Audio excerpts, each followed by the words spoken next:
Hola, hola, bienvenidos a una lección más de nuestro curso Álgebra de Vectores. En este video vamos a trabajar los vectores en Rn. Hasta el momento hemos estado trabajando los vectores en R2.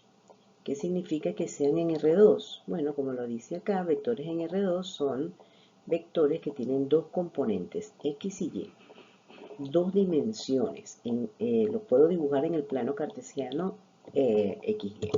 Por ejemplo, aquí tenemos una imagen donde tenemos un vector representado pues en el plano cartesiano XY, como lo hemos hecho en problemas anteriores. Los vectores, además de en R2, también entonces puedo representarlos en más de dos dimensiones, en R3, en R4, en R5, en R6, hasta Rn. ¿Sí? Es decir, puedo tener tres dimensiones en R3, cuatro dimensiones en R4 y así sucesivamente. Ahora bien, desde el punto de vista geométrico, yo puedo representar gráficamente un vector en R2 en el plano cartesiano, repito, como lo hemos hecho anteriormente, y en R3 podemos representarlos en el espacio con tres coordenadas, la componente X, Y y Z. Pero a partir de la cuarta dimensión en adelante ya no los podemos representar en forma geométrica, sino que son vectores más que todo teóricos para algún tipo de problema donde necesitemos pues vectores de esa dimensión, pero gráficamente no podría verlos porque no podemos dibujar la cuarta dimensión ni la quinta dimensión y así, ¿no? Solamente podemos dibujarlos en R2 y en R3 en R2 en el plano y en R3 en el espacio, en el espacio. Ahora bien, las características de los vectores, bueno, algunas se mantienen. Por ejemplo, una de las primeras características que vimos fue el módulo del vector o magnitud del vector que vimos en R2, que recuerden que era la raíz cuadrada de las componentes al cuadrado. Bueno, esta característica se mantiene igual para todos los vectores en todas las dimensiones.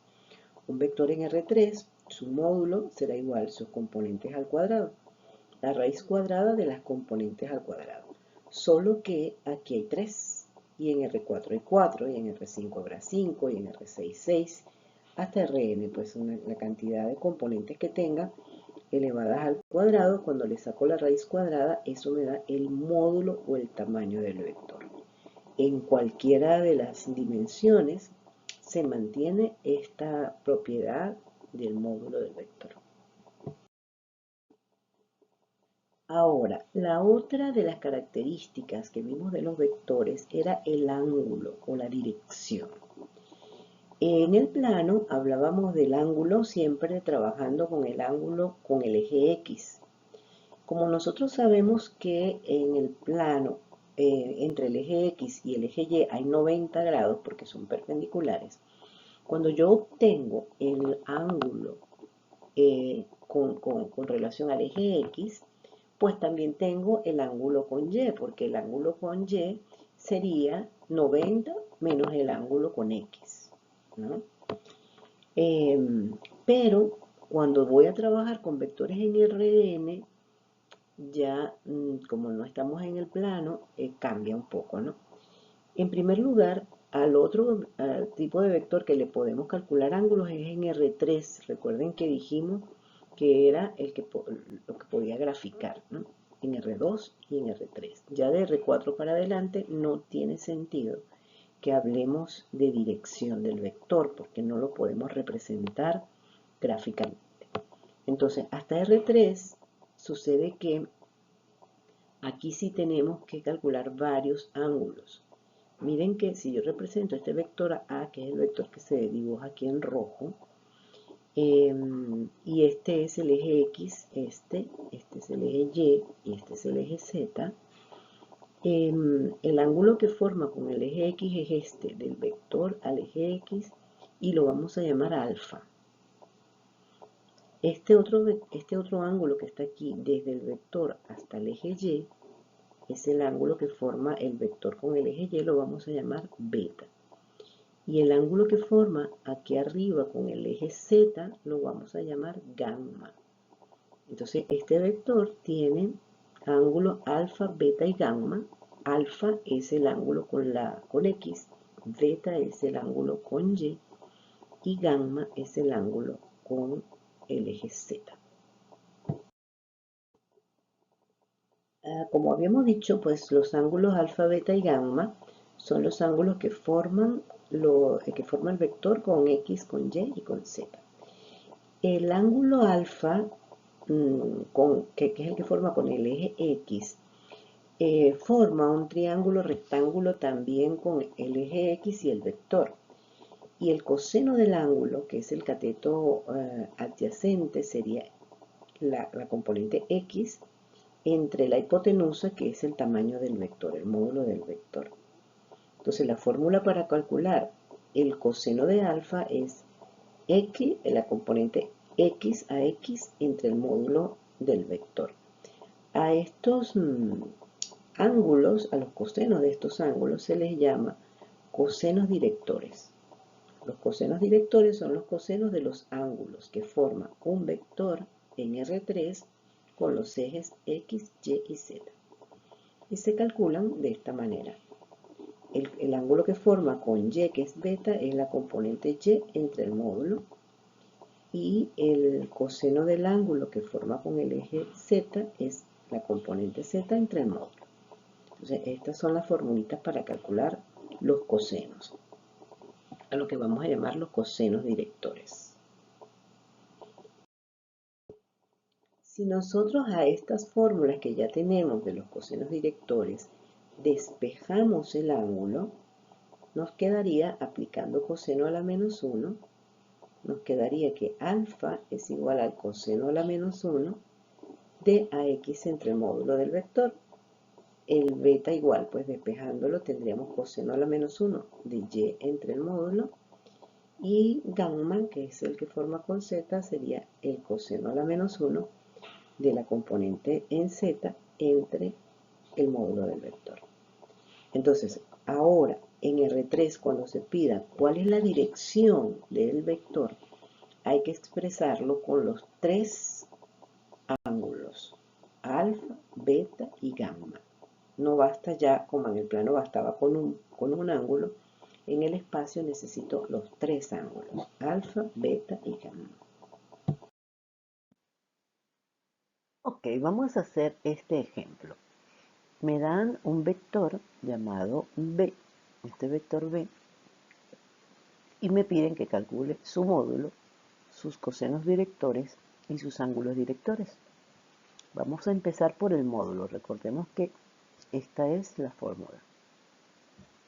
Entonces, decimos, el módulo del vector B es igual a la raíz cuadrada de la componente X, que es 3 al cuadrado, más la componente Y, que es menos 5. Entonces, como es menos 5, pues la pongo con su signo y todo, pero elevado al cuadrado, más la componente Z, que es 4, más 4 al cuadrado. Extiendo la raíz hasta acá. Ok. Y bueno, voy calculando, ¿no? Esto sería la raíz cuadrada. 3 al cuadrado es 9. Menos 5 al cuadrado es 25. Recuerden que todo número negativo elevado a una potencia par da positivo. Y 4 al cuadrado es 16. Extendemos la raíz hasta acá. Y esto me va a dar, sumamos 9 más 25 más 16. Y esto me va a dar raíz de 50. Entonces, recuerden que siempre les he estado pidiendo que me escriban la respuesta siempre por separado y en palabras, ¿no? Entonces, mi respuesta es que el módulo del vector B, si calculamos la raíz de 50, aunque no es exacta, podemos decir que es 7.1, y esta sería mi respuesta del módulo del vector. Y en palabras, pues escribimos que este es el módulo del vector B. Este sería el módulo. Vamos ahora a calcular los cosenos directores. Bueno, para calcular los cosenos directores, recuerden que esta era la fórmula que teníamos aquí. La componente x entre el módulo. Ya calculamos el módulo del vector, lo voy a recordar por aquí. Ya habíamos visto que el módulo del vector nos había dado 7.1 o raíz de 50, 7.1. Entonces, ¿quién es el coseno director alfa? Este es 3, que es la componente x, dividido sobre el módulo del vector, que es 7.1. Vamos a ver cuánto nos da esto. Esto es 3 entre 7.1 da 0,422. Vamos a ponerle 3 decimales a este. Este sería la componente en y, que es menos 5, igual entre 7.1. Y esta de abajo es la componente z entre el módulo, que es 7.1.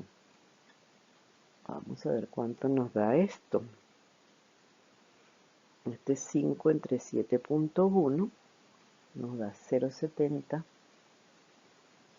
nos da 0, le estamos poniendo 3 decimales, y este otro nos da 7 entre 7.1, 0.563.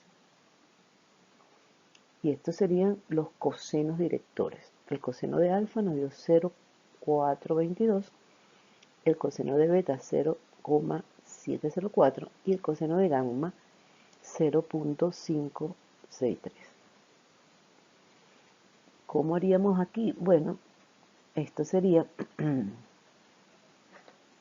los ángulos como tal me estarían dando, este sería el coseno a la menos 1 de lo que dio esto, esta división que nos dio 0,422, y este es coseno a la menos 1 de 0.704, y este es coseno a la menos 1 de 0,563.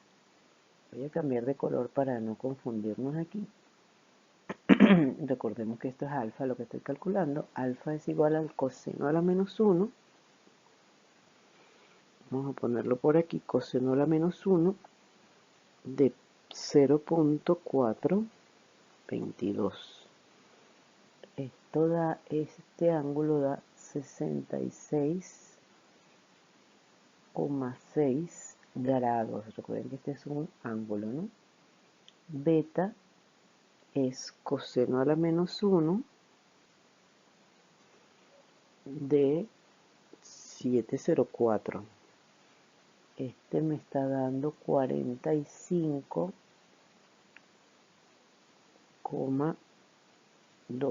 grados. Y gamma, que es este, es el coseno a la menos 1 de 0,563. Este es 55,7. Y estos serían entonces los ángulos. Solo tendrían, cuando ustedes me hagan la práctica que les voy a mandar, al lado de cada ángulo me van a poner qué significa. ¿Qué significa? Que este es el ángulo que forma el vector con respecto del eje X, el ángulo que forma el vector con respecto del eje Y y el ángulo que forma el vector con respecto del eje Z. Ponen en palabras. Y esta es la actividad que les va a quedar pendiente, la actividad número 5, exactamente lo mismo que hicimos ahorita, pero son 3 vectores. Lo hacen para A, lo hacen para B y lo hacen para C. Lo repiten 3 veces el procedimiento. Gracias por verme. Nos vemos en la próxima lección.